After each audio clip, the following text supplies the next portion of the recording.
Franck Ferrand sur Europe 1, au cœur de l'histoire. Alors que tout le Royaume-Uni vibre à l'unisson du jubilé de diamant de la reine Elisabeth, Franck Ferrand réunit deux éminents spécialistes de ce personnage entré vivant dans l'histoire. Bonjour Franck. Bonjour Julia, bonjour à tous. C'est le moment ou jamais de diffuser ceci.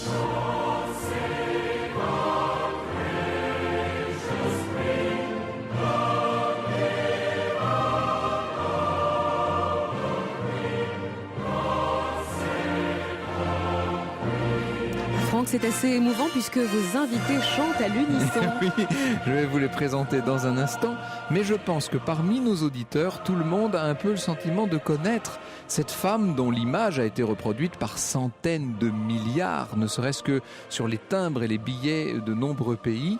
Elle fait partie de nos vies depuis si longtemps. Cela fait 60 ans qu'elle accumule une expérience politique sans équivalent, non seulement parmi les personnes vivantes, mais probablement dans les siècles passés. 60 années vécues au premier rang des grands de ce monde, à rencontrer tout ce que la planète compte d'exceptionnel, à recevoir les confidences des premiers ministres, les renseignements les plus confidentiels, dont pas mal de secrets d'État. Le cas de la reine Elisabeth est unique, disons-le, et son parcours force le respect de tous, même parmi les adversaires irréductibles de la monarchie.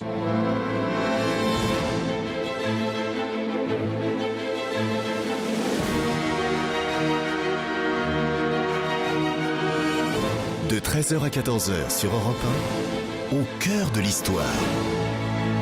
Franck Ferrand.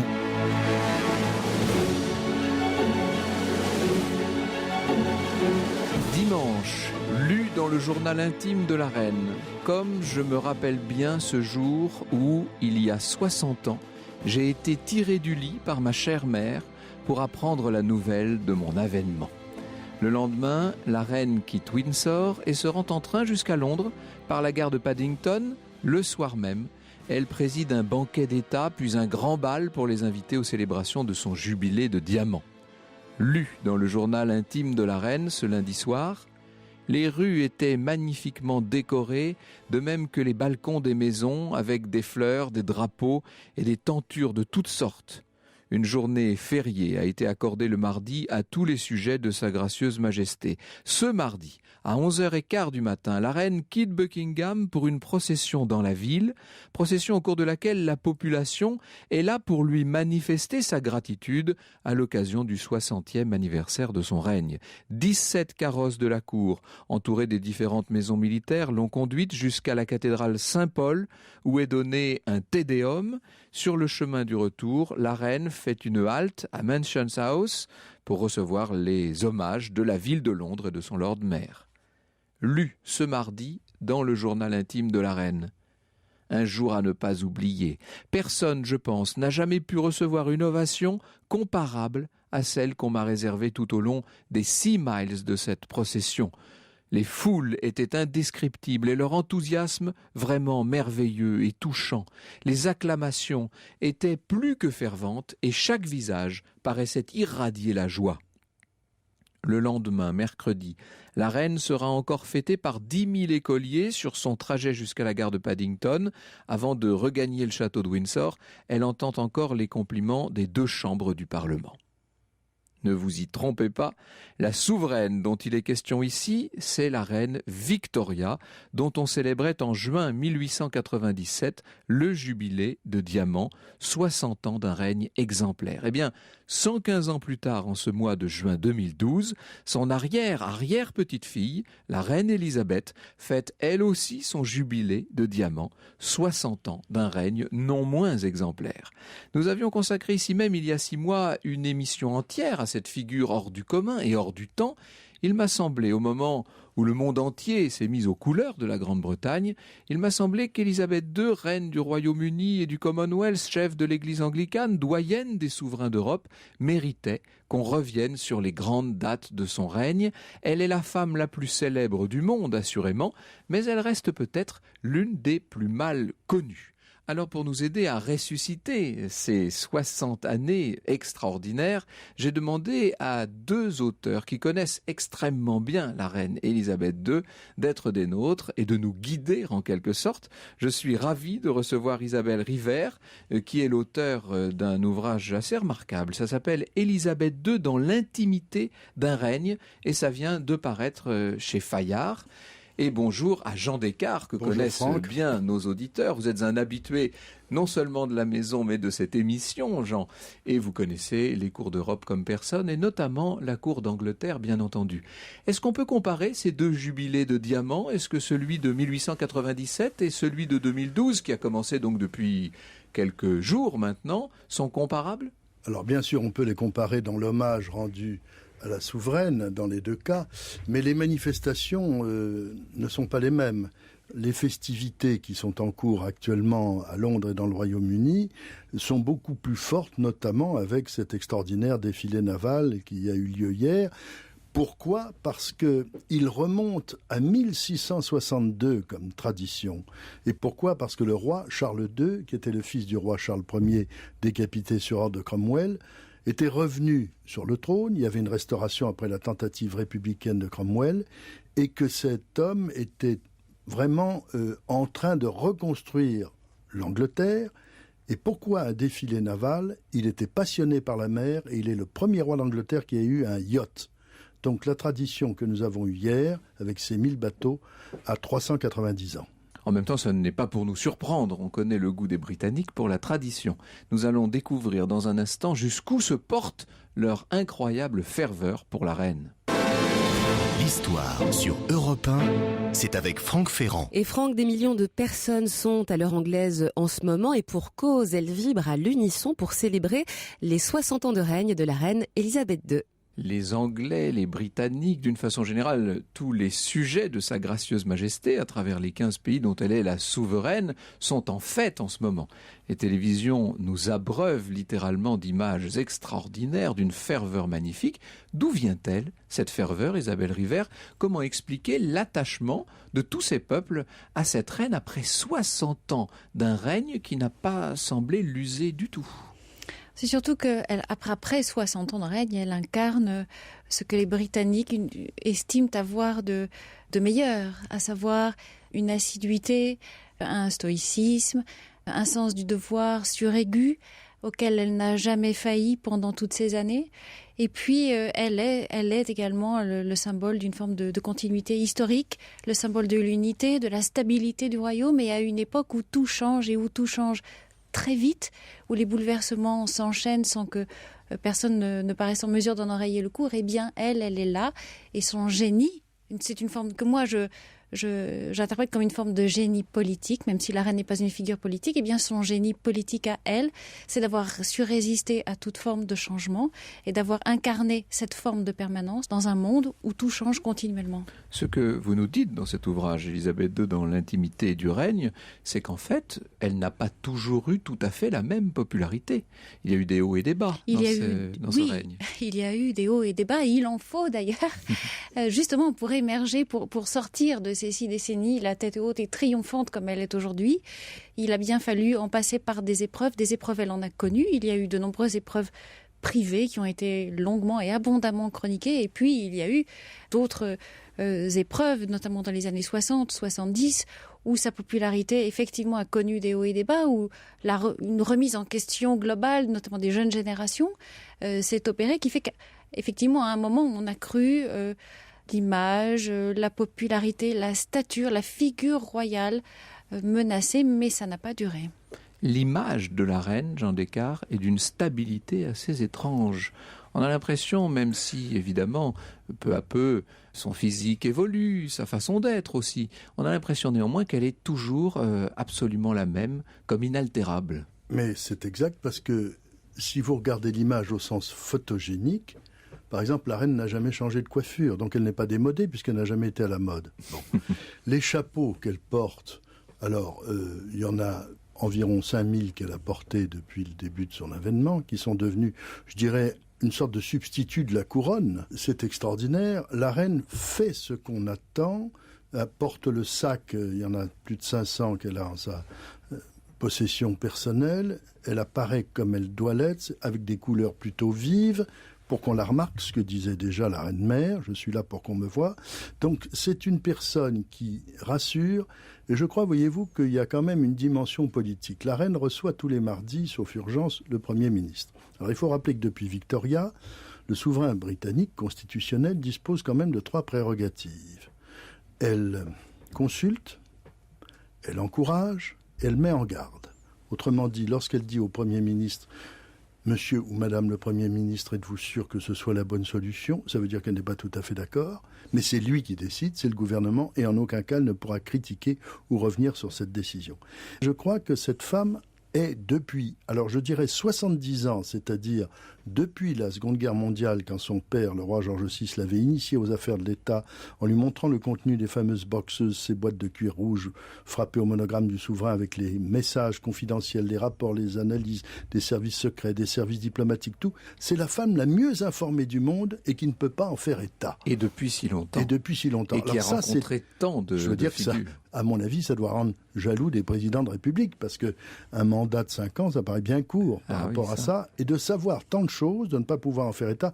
Et Isabelle Rivère a parfaitement raison, il y a eu des périodes terribles. Elle a résisté à ça, plus, comme vous le disiez, madame, au choc privé, 4 enfants, 4 mariages, 3 divorces. Plus les crises conjugales avec le duc d'Édimbourg, plus beaucoup de choses, jusqu'au traumatisme planétaire de l'affaire Diana, je dis l'affaire après la mort, qui pendant 5 jours montre une souveraine en apparente froide, absente de compassion, et qui, grâce à Tony Blair, va réagir. C'est un moment où le peuple a montré son hostilité. Mais il y avait beaucoup d'éducation et de retenue dans tout ça. Je vous propose, si vous le voulez, de revivre ces 60 années de règne en isolant un certain nombre de dates emblématiques.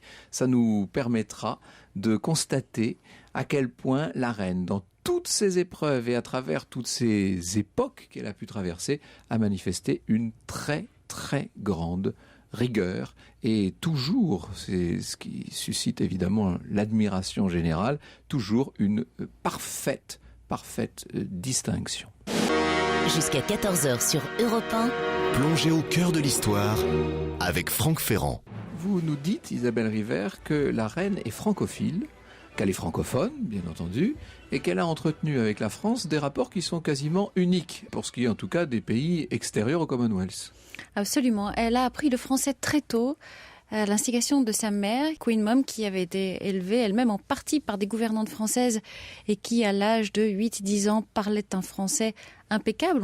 On a retrouvé des dissertations, des rédactions de la jeune Lady Elizabeth Bowes-Lyon lorsqu'elle était petite, qui ferait pâlir d'envie plus d'un lycéen français d'aujourd'hui. Et donc, elle-même étant très francophile, elle avait découvert Paris avant d'être fiancée au futur George VI. Elle a toujours eu une passion pour la France et c'est une passion qu'elle souhaite très tôt instiller à ses filles, Elisabeth et Margaret.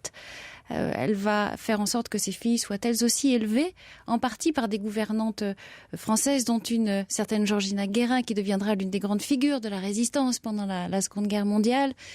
Queen Mum, qui n'était pas Queen Mum à l'époque, mais l'épouse de George VI, aimait inventer pour ses filles toutes sortes de jeux pour leur faciliter l'apprentissage du français. Elles avaient des cours d'histoire de France, etc. Et cette francophilie va vraiment prendre racine très, très fortement chez Elisabeth, au point qu'après son mariage avec Philippe en 1947, son premier voyage officiel en solo hors des frontières du Commonwealth et hors des frontières de la Grande-Bretagne, elle va choisir de le faire à Paris. C'est en 1948.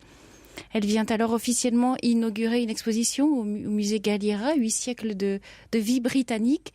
Et elle en profite. C'est le président Auriol qui la reçoit. Oui. Le voyage s'est fait à l'invitation du président Auriol. C'est l'un des voyages fondateurs de l'Elisabeth Mania dans l'Hexagone, avant le grand voyage d'État de 1957. On va la voir prononcer son premier discours en français sur les marches du palais Galliera. Elle va faire forte impression. Les Parisiens se réjouissent d'accueillir cette jeune princesse qui est ravissante, qui est pleine de charme, qui est une jeune mariée et qui incarne déjà une forme de majesté, de prestige de la couronne de Grande-Bretagne. Et dont ils ne peuvent imaginer qu'elle sera, moins de 3 ans plus tard, devenue reine d'Angleterre. Alors, j'ai promis à nos auditeurs une sorte de chronologie. La première date, ça on n'y échappera pas, c'est un certain 21 avril 1926. On tire 41 coups de canon pour la naissance d'une princesse qui, au départ, est assez loin du trône, disons-le, Jean Descartes. Oui, elle dira souvent, d'une façon privée, je n'étais pas destinée à régner. Alors il faut dire que les événements qui vont se suivre, on peut les résumer très rapidement. C'est essentiellement l'affaire d'Édouard VIII, son oncle, qui va devenir le duc de Windsor, qui va donc abdiquer par 1936 amour, en 1936, pour cette américaine. Contrairement à ce qu'on raconte en ce moment, qui n'est pas 2 fois divorcée, elle est déjà 1 fois divorcée, est en instance d'un second divorce. Ça, vous faites allusion au film de Madonna. De Madonna, oui, mais enfin, il y a tellement d'erreurs actuellement, les fantasmes sont légion. Ce qui va obliger donc le père d'Élisabeth, de Lilibet, comme on dit dans la famille, qui a ce terrible handicap d'élocution que le film Le Discours d'un roi a montré, à succéder à son frère vivant, ce qui est rare dans une monarchie, et à affronter, je dirais, 3 adversaires, lui-même, avec son problème d'élocution, ensuite Hitler, pendant la guerre, et aussi son frère, considéré comme un traître, puisque favorable au national-socialisme. Paradoxalement, comme le dira une lady de la bonne société britannique nécessairement caustique, on devrait, je mets des guillemets bien sûr énormes, élever une statue à Wallis Simpson, parce que à cause d'elle et grâce à elle, nous avons eu un très bon roi George VI et une très bonne reine Élisabeth II. C'est-à-dire que voilà comment elle est arrivée sur le trône. Oui, elle est princesse héritière, alors qu'au départ, voilà, rien ne lui prédisposait naturellement. C'est ce que disait la comtesse Mountbatten, que j'ai rencontrée pour le livre, et qui me disait, donc elle a un rapport vraiment très, très familier, très simple avec Élisabeth II, parce que la comtesse Mountbatten est la cousine germaine du prince Philippe. Et elle lui a dit, effectivement, il n'y a pas très longtemps, elle dit, on devrait élever des statues à cette Wallis Simpson. Et la reine a fait quoi? Vous n'y pensez pas? Et la comtesse Mountbatten lui a dit, mais si, parce que nous ne l'aurions pas eu elle, nous ne vous aurions pas eu vous. Exact. Voilà. Et on n'aurait pas eu un certain nombre d'autres éléments très importants dans l'histoire.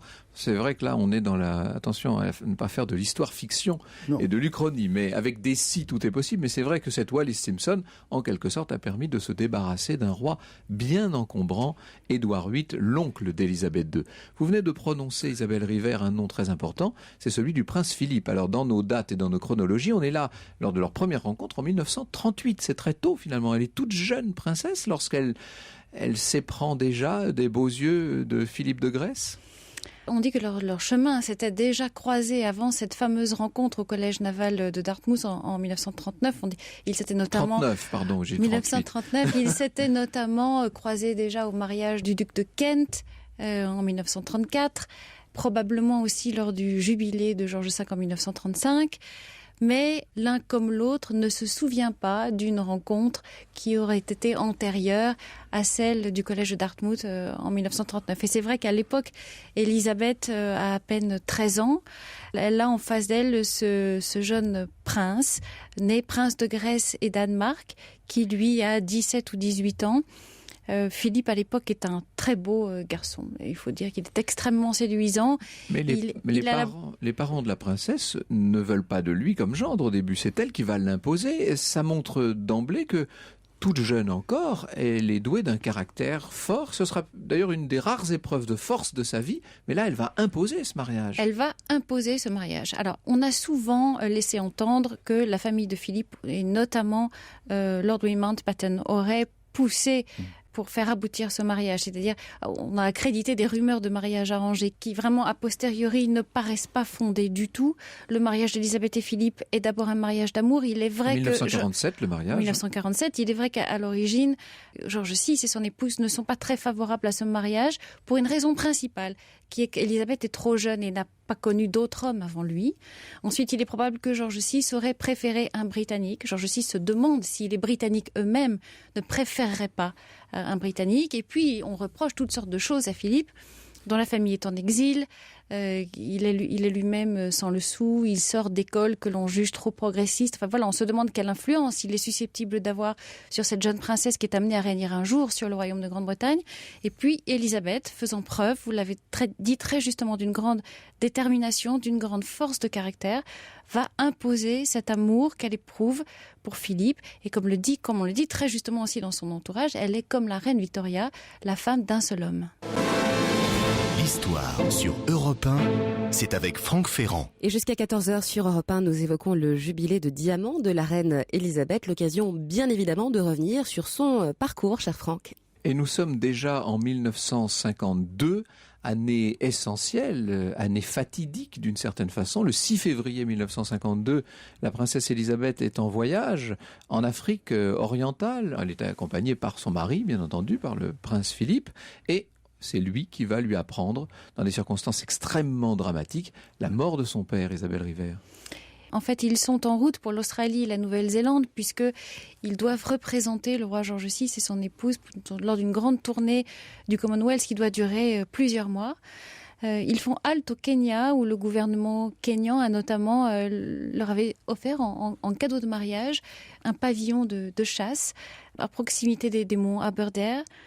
Et donc le jeune couple va passer là quelques jours de vacances idylliques. Et puis, un 6 février, le secrétaire particulier de la princesse Elisabeth termine son déjeuner dans un restaurant à proximité, à quelques kilomètres du pavillon où se trouvent Elisabeth et Philippe, est discrètement abordé par un reporter d'un quotidien local qui l'informe qu'une dépêche de l'agence Reuters vient de tomber au bureau de Nairobi. Une dépêche qui mentionne le décès, la disparition de George VI. Toutes les précautions avaient été prises, bien entendu, dans les affaires d'Elisabeth. Il y avait des vêtements de deuil, il y avait tout un tas de papiers qui étaient déjà prêts, mais on n'imaginait pas du tout. On ne surprend jamais la monarchie britannique. On ne surprend jamais tout à fait la monarchie britannique. Reste il est probable d'abord qu'Elisabeth n'aurait jamais entrepris ce voyage si elle n'avait pas été certaine que son père, qui était alors très malade, n'était pas sur la voie de la guérison, puisqu'il se remettait d'une opération d'un cancer au poumon. On va prévenir cette toute jeune femme qui est à l'époque dans sa 26e année, qui n'a pas encore fêté son 26e anniversaire, qui, elle, pensait pouvoir profiter d'une vie de jeune mariée, de jeune maman pendant encore plusieurs années. On va prévenir que cette jeune femme, que son destin vient de basculer. Ce qui est très curieux, c'est que on ne sait pas exactement à quel moment elle est devenue reine, puisque le roi George VI est mort dans son sommeil au château de Sandringham. C'est l'un de ses valets qui le matin le trouve mort à 7h30. La nuit où son père est mort, Elisabeth se trouvait dans un arbre en train d'observer des animaux sauvages. Et donc elle est montée dans cet arbre princesse. Elle en est descendue reine de Grande-Bretagne et d'Irlande du Nord. Alors, vous expliquez, Jean Descartes, dans votre saga des Windsor, paru chez Perrin, vous expliquez qu'au moment où elle devient reine, elle est forcément écrasée par les figures accumulées de tous ses grands prédécesseurs, de son propre père George VI, dont elle admire beaucoup la dignité, de son grand-père George V, qui a été une sorte de figure tutélaire pour toute cette génération de la famille royale d'Angleterre, et puis au-delà, par l'intelligence évidemment d'Édouard VII, et puis par la figure, la statue immense de cette reine Victoria, qu'elle est en train quasiment d'égaler, sinon de dépasser en ce moment. Absolument, mais c'est une femme de devoir, comme l'était sa mère, Queen Mum plus tard. Elisabeth est une professionnelle de la monarchie, de A à Z. Ça, il n'y a aucun doute, c'est fantastique la façon dont elle peut rester debout pendant des heures devant des défilés, avoir des déclarations. J'en prends une au hasard, lorsque les anciens combattants britanniques ont hué la personnalité de l'empereur Hirohito sur le Mall à Londres vers Buckingham Palace. Elle a simplement dit un peu plus tard « J'espère que l'empereur ne comprend pas l'anglais », ce qui est une façon vraiment humoristique et légère. Bon, elle incarne le temps sans état d'âme, et tout de suite, elle s'est mise au travail. Alors, il y a quelqu'un qui a été témoin de sa puissance de travail et de sa connaissance des affaires, c'est Churchill, qui a été stupéfait qu'à 26 ans... Le divertissant Churchill. Et je précise qu'en 1955, Churchill, se retirant enfin des affaires, a donné un dîner à Downing Street, ce qui était rarissime. Donc, le gouvernement recevait l'État, toast à la reine, toast au Premier ministre, et Churchill, avec son grand cordon de la jarretière un peu de travers, le brandy était passé par là, va tenir la porte de la limousine de la reine, et c'est pour cette raison qu'elle va imposer des funérailles nationales pour Winston Churchill, ce qui ne s'était jamais fait. Le même Churchill qui était apparu au balcon en 1945 de Buckingham, ce qui n'est pas l'usage pour un Premier ministre, à la demande de George VI. Alors je pense que ce travail fait par son père pendant la guerre contre son frère, donc le duc de Windsor, trop léger, trop futile et inconscient, a permis, hélas, à Élisabeth, à Lilibet, de voir la santé de son père se dégrader. C'est la raison pour laquelle elle a refusé à son oncle, David, le duc de Windsor, de voir son frère sur son lit de mort, parce qu'elle a vu son père se tuer au travail et à coups de cigarettes et de privations. Nous allons revenir sur les piliers, sur les êtres essentiels à la vie de cette reine tout à fait hors du commun. Nous parlons aujourd'hui bien sûr de la reine Elisabeth II, nous aussi, mais nous en parlons, j'espère, avec un peu plus de recul que certains de mes confrères. Nous avons une approche historique ici, vous le savez bien. Franck Ferrand sur Europe 1, au cœur de l'histoire.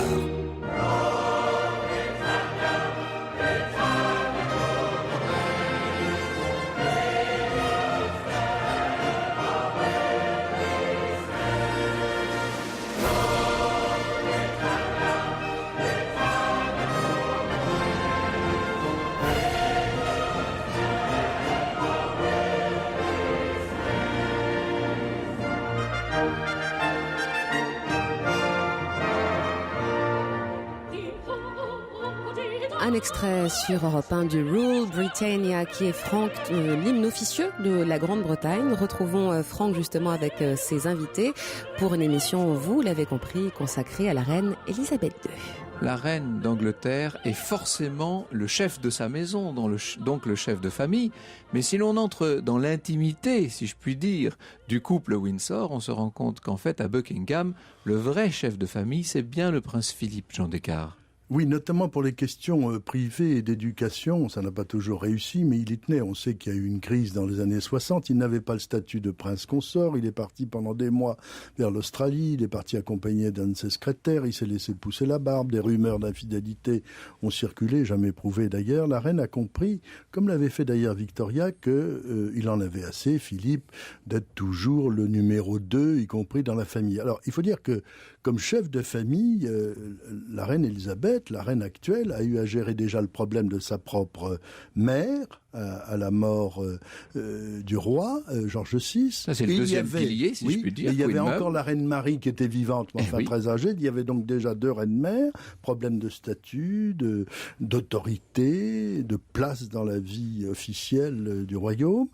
Et puis il y a eu le problème de Margaret, qu'elle adorait, qui a été quand même très douloureux parce que la princesse a vécu une romance titrée La princesse triste dans les magazines de l'après-guerre avec l'amour impossible pour le groupe Captain Peter Townsend, puis un deuxième mariage, puis la dépression, puis l'alcoolisme, etc. Elle adorait sa sœur. D'ailleurs, George VI avait une préférence pour Margaret qui le faisait rire en imitant les chanteurs, les acteurs, mais il n'avait confiance qu'en Élisabeth. Et à ce point de vue-là, il ne s'était pas trompé. Donc, et puis Philippe... une institution, un roc. Alors, on connaît ses gaffes diplomatiques extraordinaires. Une des récentes, d'ailleurs, est assez grandiose. Elle a même fait l'objet de rires aux communes et aux lords. Voyant quelqu'un dans un fauteuil roulant provisoirement à la suite d'un accident, il lui a demandé quelle est la personne que vous avez écrasée récemment. C'est un humour quand même assez caustique. Mais au mois de décembre dernier, la veille de Noël, il y a eu une alerte coronarienne pour le prince qui a été opéré. On sent très bien, la reine a été touchée, si je puis dire, elle au cœur. Il est le rempart, le dernier refuge dans le mur secret, peut-être celui qui sait tout, mais ne peut encore moins dire quoi que ce soit. Et c'est un couple qui me semble donner l'impression d'aller après tant de tempêtes vers la sérénité. Et à propos de tempête, n'oublions pas que la reine n'a pas arrêté de travailler, même quand elle était dans ses voyages. Le Britannia, ce merveilleux bateau qu'ils ont construit, comme ils disent, c'est notre maison, parce qu'on l'a construit, Balmoral et Windsor, il existait avant, et était le Britannia était la 3e résidence officielle de la reine et elle avait un matériel, un bureau, elle travaillait tout le temps à bord. Ça fait partie de ces privilèges auxquels elle a été peu à peu contrainte de renoncer, ou amenée à renoncer plutôt que contrainte, devrais-je dire, Isabelle Rivert. Oui, la monarchie, victime des temps modernes, comme bien d'autres institutions, a été contrainte de réduire considérablement son train de vie ces dernières années. Il y a eu cette année emblématique de 1992 où tout semblait aller mal, avec notamment l'Annus Horribilis, qui a été vraiment, oui, sans doute la pire année du règne d'Élisabeth II, année qui a vu se séparer le prince Charles et la princesse de Galles, Diana, année de l'incendie du château de Windsor. C'était un symbole terrible. Tout un symbole terrible. C'est vrai qu'en cette fin d'année 92, lorsqu'on voit la reine marchant désemparée, sans doute, c'est l'une des seules fois de son règne où on l'a vue à ce point désemparée, errant en fait au milieu des décombres de son château fumant. C'est vrai que à l'époque, la vision paraît hautement symbolique et qu'on pense que la monarchie va sombrer en même temps qu'achève de se désagréger le mariage de l'héritier du trône dans un chaudron brûlant de scandales et de tohu-bohu médiatiques comme on n'en avait pas vu depuis plusieurs dizaines d'années. Alors, j'aurais aimé qu'on dise quelques mots des célébrations, mais après tout, on en parle tellement de ces célébrations que nous allons parler du reste, si vous voulez bien. On n'aura pas le temps, là, malheureusement. Il y a quand même, il faut le dire, un grand concert aujourd'hui au Palais de Buckingham. Oui, il y a un concert à Buckingham. Une sorte de star. Avec des grandes voix, Elton John, bien sûr, Shirley Bassey, etc. Avec 20 000 personnes attendues, dont 10 000 ont été tirées au sort, membres d'associations caritatives, dont la souveraine et la présidente. Oui, il y a toujours cette dimension-là, évidemment. Toujours. On est dans une monarchie qui est particulièrement représentative. Ses passions, si je puis dire, ce sont les chevaux, les courses. Vous savez que le jour de son couronnement, en 1953, elle a parié. Et elle a perdu. Et elle est obligée de consoler l'entraîneur, ce qui était quand même un con. Et là, les fêtes du jubilé, samedi, ont commencé par un derby d'Epsom. C'est une course qui existe depuis 1780. Et quand la reine apparaît dans le Royal Enclosure, c'est un triomphe absolu. Non, les chevaux sont très importants. Elle ne monte plus pour la cérémonie Tropping the Colour depuis 1986, qui était la célébration officielle de son anniversaire en juin, même si c'est pas la bonne date. Ça a été oui, elle est née en avril et on célèbre toujours ça en juin pour des raisons climatiques évidentes en Angleterre. Absolument. Et je pense que la passion des chevaux, des animaux, des chiens, de beaucoup de choses permet la nature, détails. Disons, oui. Georges V aimait beaucoup les collections de timbres. Il y a des petits détails, des petites activités qui permettent quand même de prendre une distance par rapport au fardeau du pouvoir quand vous savez tant de choses et que vous devez les garder pour vous. Une chose que vous avez sans doute constatée, Isabelle Rivert, c'est son humour. Oui, elle est assez légère, si je puis dire, dans la conversation. Elle a l'art de la conversation. Il faut dire qu'au bout de 60 ans, elle est un peu rodée, forcément. Elle a l'art de la conversation, et encore, parce qu'elle a toujours estimé que sa mère et sa sœur maîtrisaient cet art bien mieux qu'elle. Oui. Mais elle a toujours comme une forme de réserve, de timidité, de distance. C'est une distance que lui a apprise notamment son grand-père, Georges V, qui lui avait appris l'art de se bien comporter lorsqu'on est un monarque régnant. Mais cet humour, oui, c'est un humour qui s'exerce souvent sous la forme d'une autodérision, que pratique très bien aussi son fils, le prince Charles. C'est une femme tout à fait hors du commun. Vous savez que lorsqu'elle a eu à entendre qu'un ancien député travailliste devenu secrétaire d'État dans un gouvernement travailliste avait regardé la reine pendant des heures présider un défilé et s'était laissé dire « Oh, la reine a vraiment de jolies jambes » et que quelqu'un l'a entendu, l'a reproduit dans un journal, le malheureux homme a téléphoné à Buckingham Palace, au secrétaire particulier de la reine, pour lui dire « Je suis absolument confus, je ne sais plus où me mettre, quelle incongruité, quelle indécence de ma part ». On lui a répondu « Mais pas du tout. Sa Majesté nous a chargé de vous dire qu'elle était très heureuse car il y avait longtemps qu'on lui avait fait un aussi gentil compliment ». Isabelle Rivert, Élisabeth II dans l'intimité du règne, c'est édité chez Fayard, et puis chez Perrin, la saga des Windsor de l'Empire britannique au Commonwealth par Jean Descartes. Merci beaucoup. On a beaucoup parlé d'Élisabeth II depuis quelques jours. J'espère que nous avons donné à nos auditeurs d'autres aperçus que ceux qu'on a d'habitude. Merci.